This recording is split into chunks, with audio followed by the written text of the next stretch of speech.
Hello, can everyone see the screen right and hear me? Yes. Sorry, I cannot see anyone. I can't see the chat as well. So, um, Lily or Nora, please help me if there are any questions in the chat. All right, everyone. Are we ready to start or are we still waiting?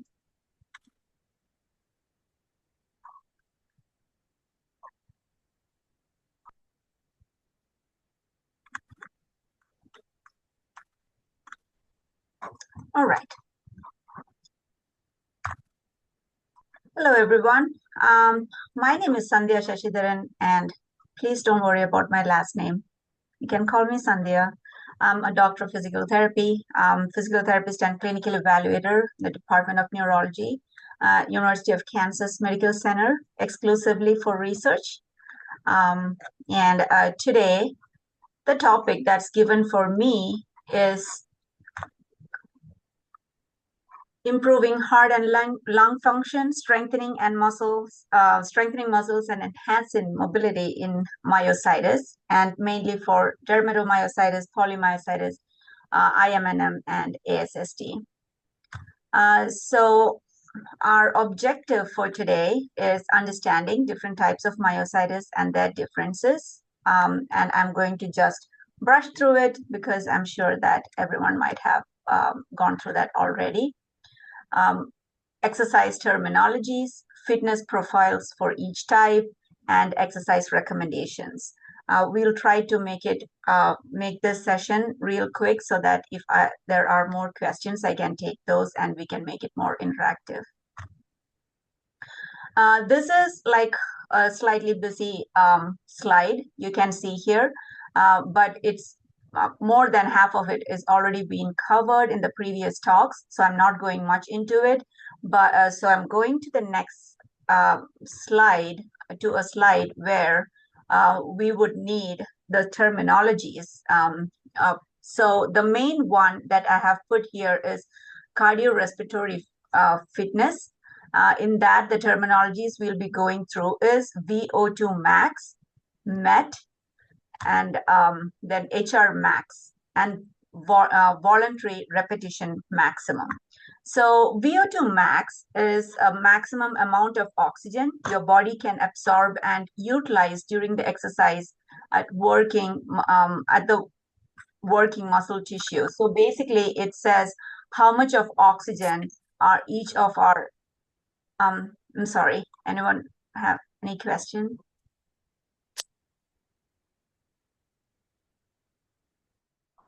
Okay.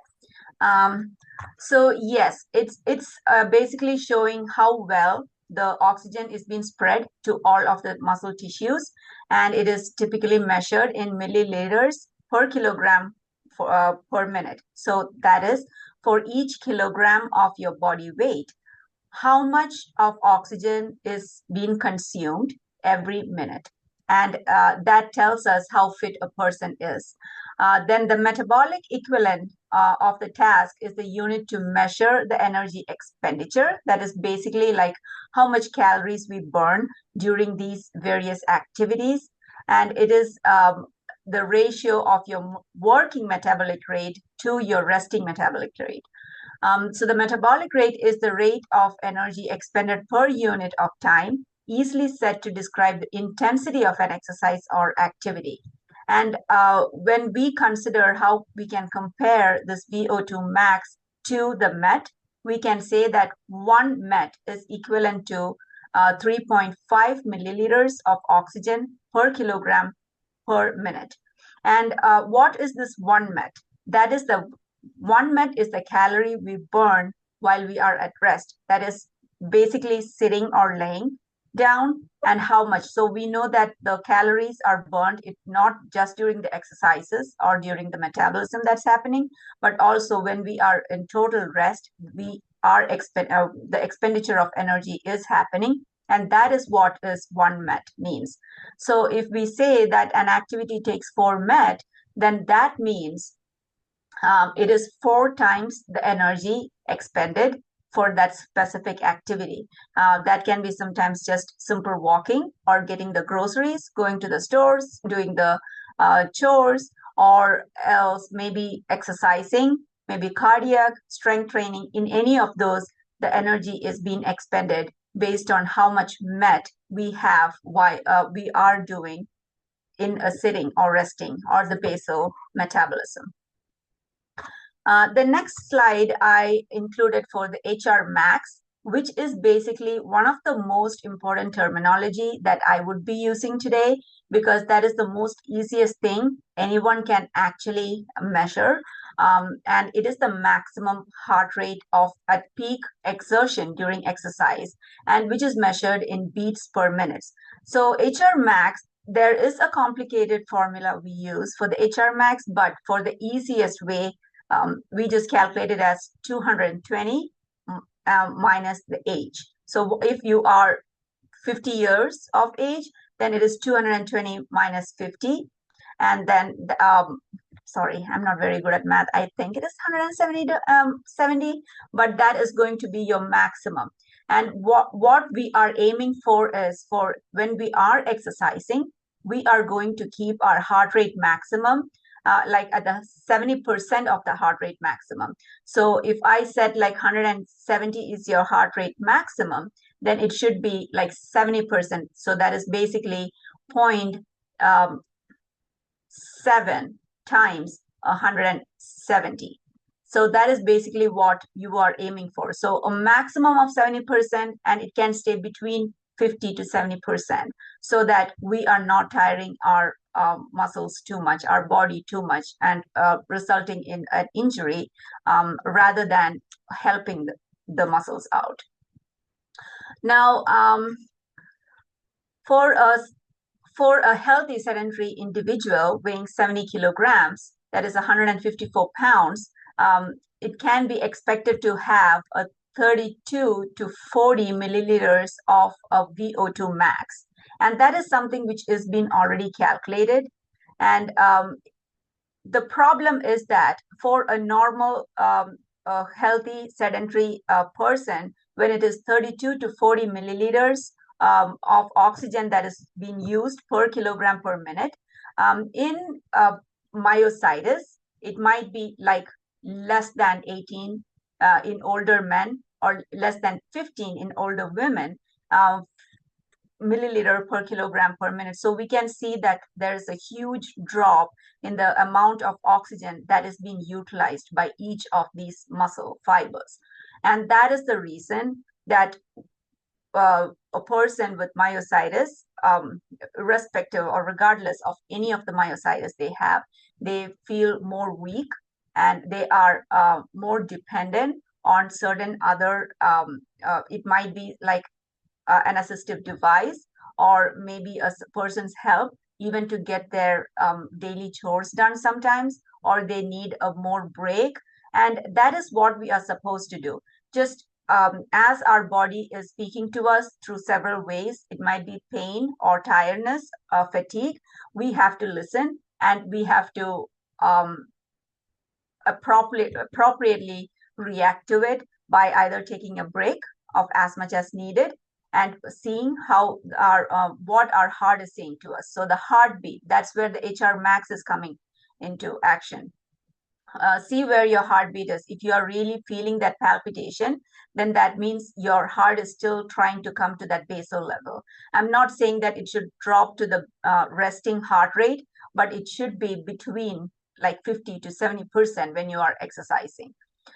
So that is the reason I said that I really want to mention all these terms before we get onto any of the slides.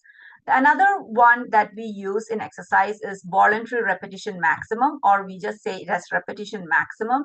And this is a terminology which is mainly used in a strength training or a resistance training activity by any physical therapist or a physical trainer that you go to.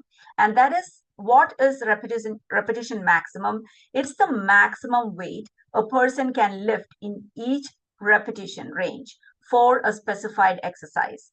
And that means it's a measure of the maximum force someone can generate. And that can actually depend person to person. Like it might not be the same within, even if the person is individual, or even whether a person has the disease. So everyone has a different repetition maximum, and we have to train our body according to that. And it can be used to determine the amount of weight to be used in the workouts.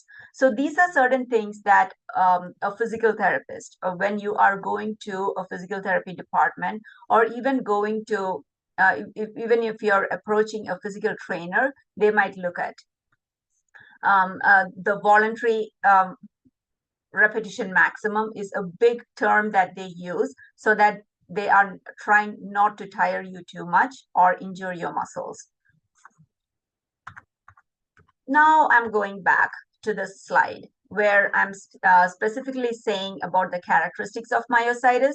So in dermatomyositis, most of these myositis condition, except for IBM, where IBM has an asymmetrical with more distal muscle weakness that is very different from other types of myositis, which we have seen that it's more symmetrical muscle weakness, and more of the proximal muscle involvement are seen in dermatomyositis, polymyositis, IMNM, or ASSD.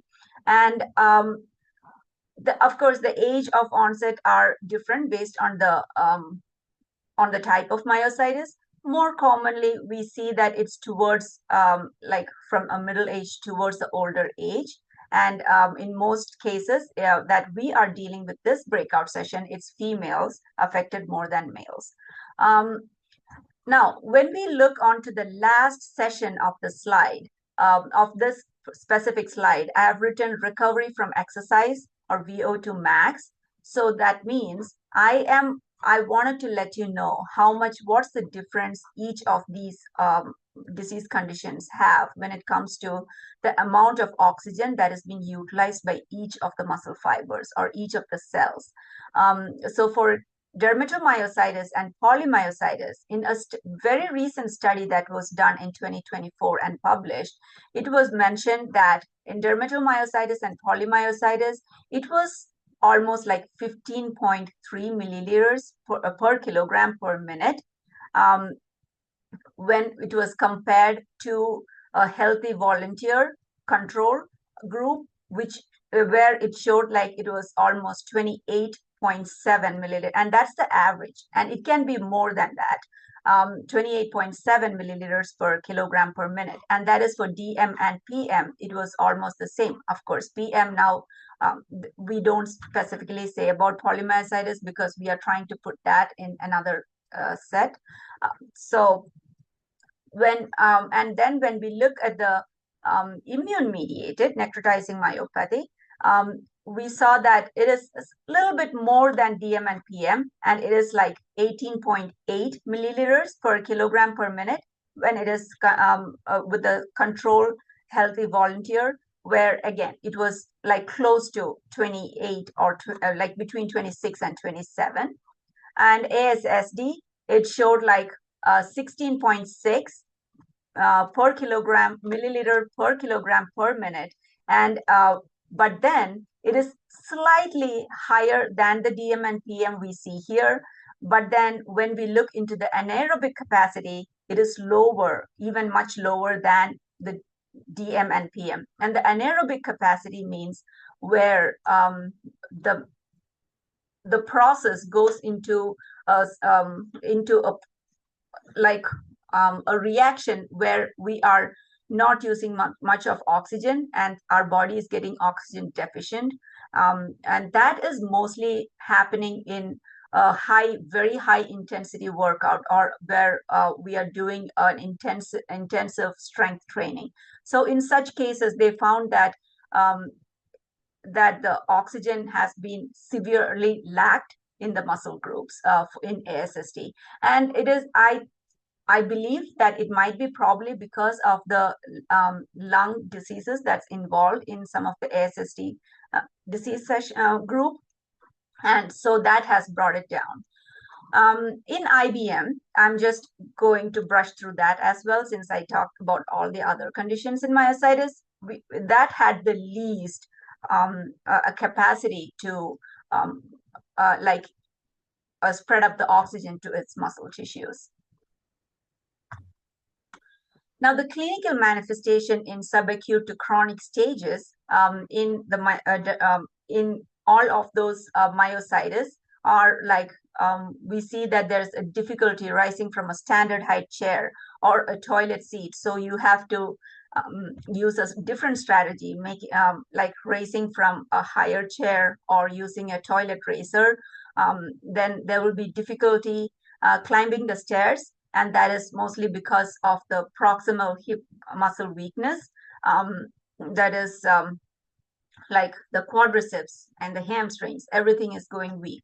And we see more falls. And the worst part is that it gets difficult to get up from the falls. Then walking long distance without a brake or without assistive device gets really exhausted. And then lifting heavy objects, especially overhead activities, become very strenuous and sometimes impossible. And similarly, like self-grooming, self-care, everything gets difficult because of the difficulty in raising the arms. There is general tiredness, people seems to be more fatigued, myalgia happens, and these are because of the anti-inflammatory enzymes that are acting up in the body, and due to which you cannot get that recovery phase as in a normal population. Now, I have just put in here a diagram vaguely showing the muscle weakness associated with DMPM, IMNM, and ASST. So it's showing more of the proximal muscle weakness, so the neck, shoulder until the elbow, and then here, like at the back and front, it's the more of the thigh muscles that around the thigh that's getting involved. And these are more clinical manifestations in dermatomyositis, where it's not just the joints and the muscles that's involved, but also other organs. I'm not diving deep into that since that has already been covered several times. Now, what is a cardio, respiratory, and muscular fitness questions that we are going through? Now, why is this, and I would like to call it as a CRF. Why is CRF important?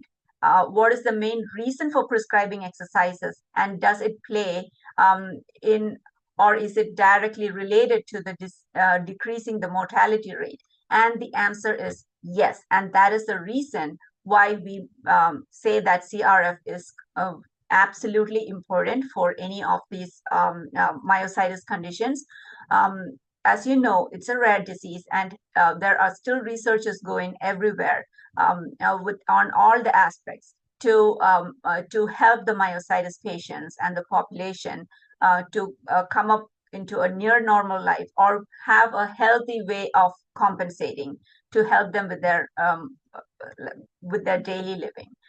So that is the reason we consider that cardiorespiratory fitness and also the muscular fitness is absolutely important for people with myositis. And that is the main reason for prescribing exercises to them. And it has also proven that it helps them a lot, even in getting the inflammatory enzymes like in control, and helps them in like a collateral supply of newer fiber or muscle fibers, helping them in better activity and making them feel stronger. I'm not saying that those muscles are getting stronger, but they are feeling stronger. And because when there are more muscle fibers acting to help you out, you build up an endurance along with that. And so all these are improving your quality of life. And also it has, there are studies shown that exercises are in fact helping in reducing the mortality rate of the patients with myositis. Another important thing that we need to keep in mind is the Borg RPE scale, which is called the rate of perceived exertion. And this is for two categories. One is for dyspnea or shortness of breath, and the other is for how tired you are feeling. And as you see, we can see that this is a newer scale where the numbers are shown from 6 to 20. And you can see that there are three areas which are shaded in three different colors. When we are starting with an exercise, we try to be like, as a beginner, we always try to be within the blue area. And that means that that's the time we are utilizing to exercise and teach our heart what is like a basal rate of our rate of exertion. And then slowly we try to improve our activities through more cardiac activities, or maybe through the resistance training. And then our entire focus should be on not to go past the green session. The green is the most like safe session for any of us trying to exercise and make our daily life better. May that be with a cardiac health or even with strength improvement. As you feel, if you are feeling that you are moving towards the red zone, that is where we have to stop and take a break. It might be like stopping the activities entirely and bringing that heart rate to a normal, or maybe it is like stopping any of the exercise training we are doing for a specific muscle group for strength, and then maybe exercising a different muscle group, maybe stopping the upper extremity and then leading to the lower extremity. Now, there are research-based myositis and exercises studies that has gone, and very recently they have done with the exercise intervention studies. They have found that it enhances endurance and it improves the strength. It delays the progression of the effect to affect the muscles, reduces mortality rate and quality of life, all that I have previously mentioned. It also improves mobility and retain the motor function. It prevents the contracture that can arise due to our us not using a specific joint, probably because of tiredness, fatigue, or maybe because of pain or weakness. It also helps prevent the steroid side effects like weight gain or osteoporosis. When we are exercising, we tend to control the weight gain. Also, the fat infiltration that is going on in the body, it's not completely coming under control, but definitely it is coming under control to a stage where we can at least limit the weight gain that is going on in us due to all the steroids effect.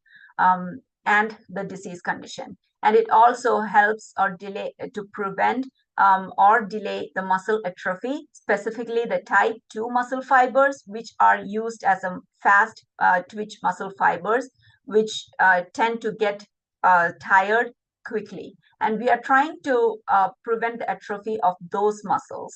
And we are trying to improve the dynamic stability, or we can say it as a balance. And that's what we test here. Like, can you get up from a chair? Can you walk to a certain distance, come back and sit? How dynamically balanced you are. So that we are trying to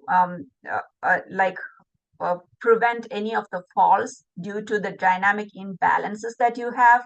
It also helps in better compensation and strengthen the preserved movements and muscles. So it's not just the muscles that are being affected that you have to exercise, but also the other muscles that are helping you compensate, so that we are doing a stronger or a healthier compensation for all those activities we have in our daily life. The exercises in myositis is mainly, I would say, we can start with a range of motion exercises, that is to preserve the movements that we already have and to improve if there are any loss of range of motion due to muscle weakness or stiffness or contractures. Then the common exercise strategies to improve our cardiorespiratory fitness is also called the aerobic exercises, are mainly, I would say, like running, walking, swimming, biking, any of those that we do at your own pace to keep it at a 50% between 50 to 70% of the heart rate maximum. And other exercises might be a low to moderate intensity strengthening exercise. So we have the range of motion exercise, we have the cardiac fitness exercise, and then we have the strength training exercises. And what we do is we used a terminology called FIT, that is F is for frequency, then I is for intensity, and the two T's, they stand for time and type.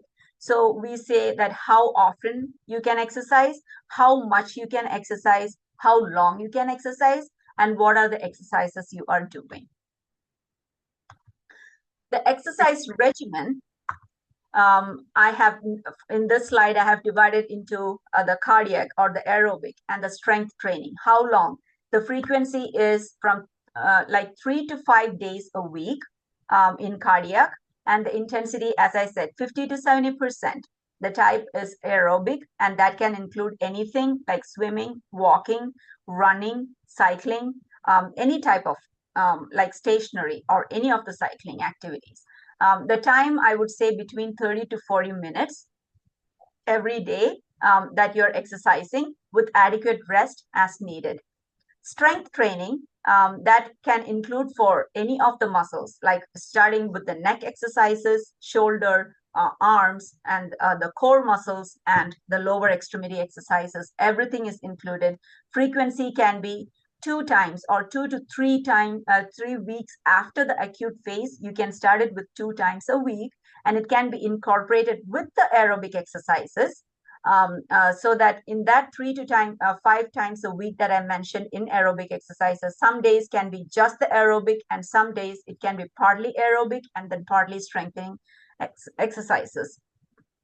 The intensity is, like as I said, repetition maximum, that is the amount of maximum weight that you can lift, and that you can do 3 sets of like 8 to 12. So basically we can stand somewhere in between like 10.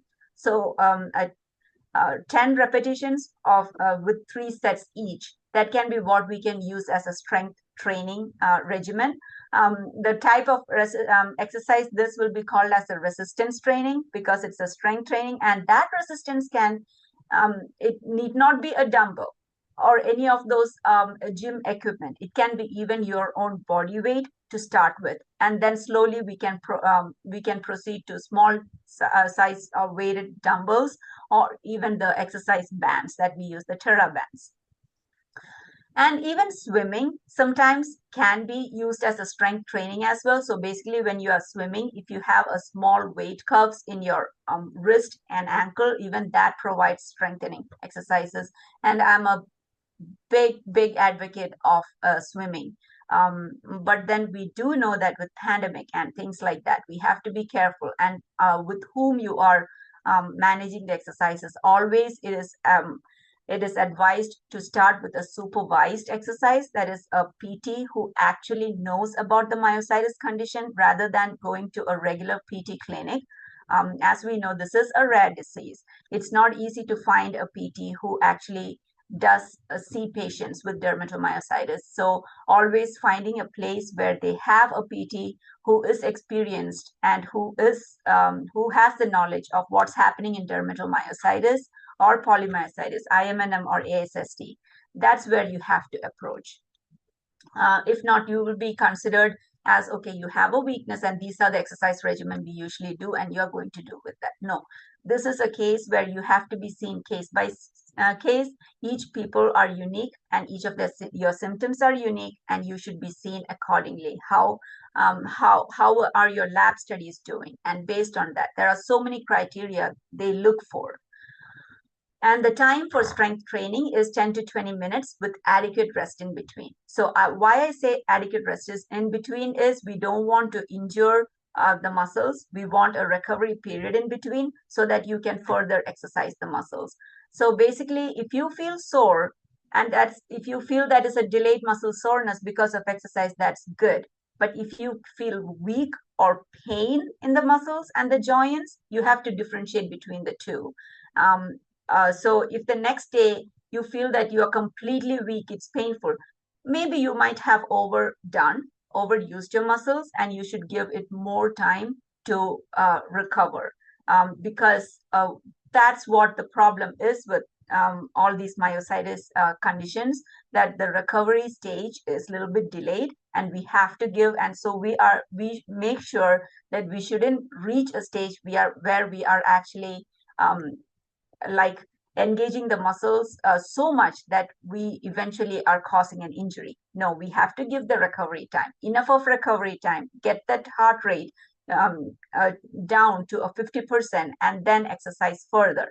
And make sure that you don't exercise too much. And it's just to start with all these timings I have provided here. Another very important exercise is breathing exercise, and this in specific is for people who have ASSD and who have the lung conditions involved in that. Breathing exercise, we should always keep in mind for a condition like this, the type of lung disease is mostly restrictive lung disease. That is, the problem is with opening up of the lungs. So we have to make sure that we do exercises, breathing exercises that is helping us, our lungs to open up further. And the lungs are, as we know, it is situated inside our chest wall, that is the rib cage, which has to expand. So everything is actually making it more restricted if we don't do exercises enough. So the exercise is not just a regular breathing exercise where we believe that the lungs are expanding and we end up doing only the upper chest wall movement.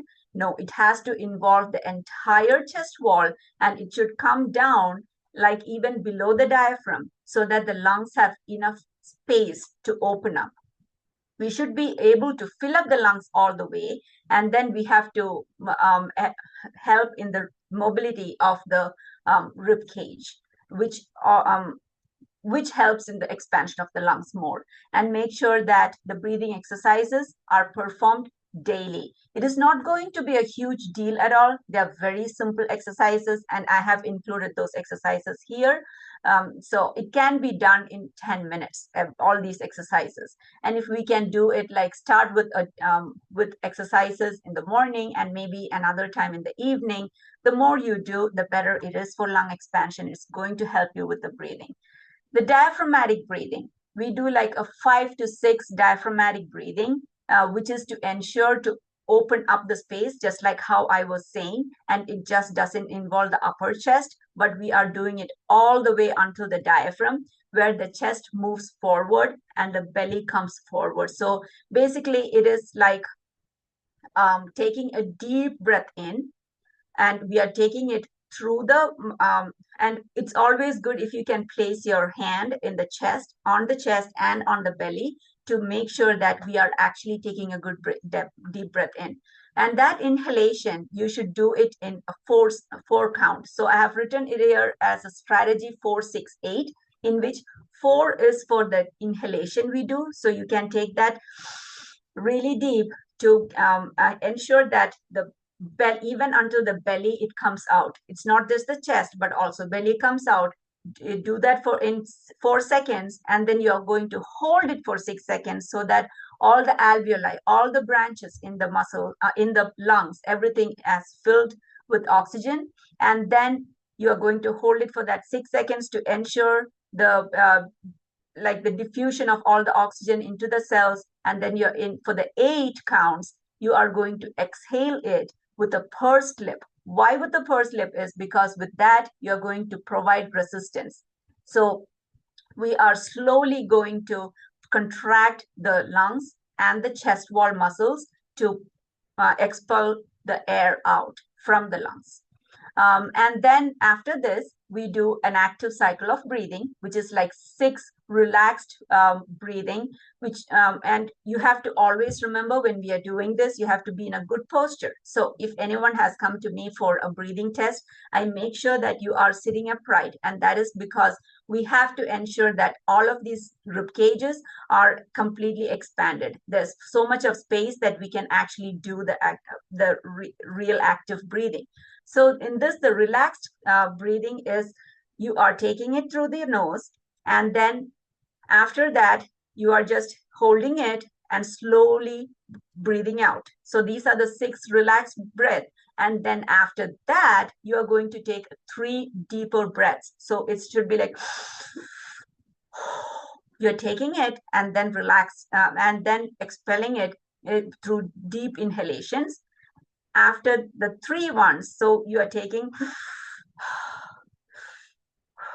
and then the third breath, it should be with a huff cough. That means you're taking it and it should end with a cough, so that we are trying to mobilize any of the secretions that you have, or any of the restrictions that you are having in the lungs.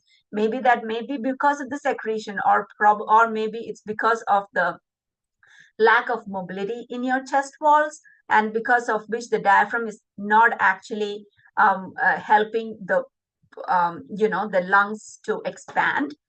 So all these conditions can lead to like restricted breathing. After the huff and cough, what you do is you do inhalation, deep inhalation, but this time you are doing it in 3 different times. So you divide that, like, so what you do is you take breath and then you stop, and then you hold it for a second or two, and then you again continue that breath, and then hold, and then again you continue.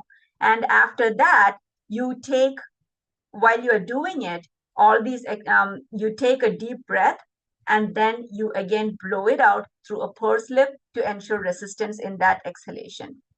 While doing these exercises, you can also enhance more chest wall movement by opening up your arms when you're like exhaling and inhaling. So you are going to inhale, just close your arms, and when you are exhaling,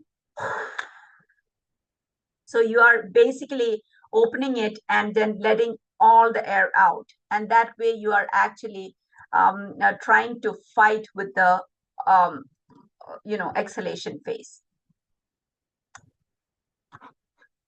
I think I spoke too much.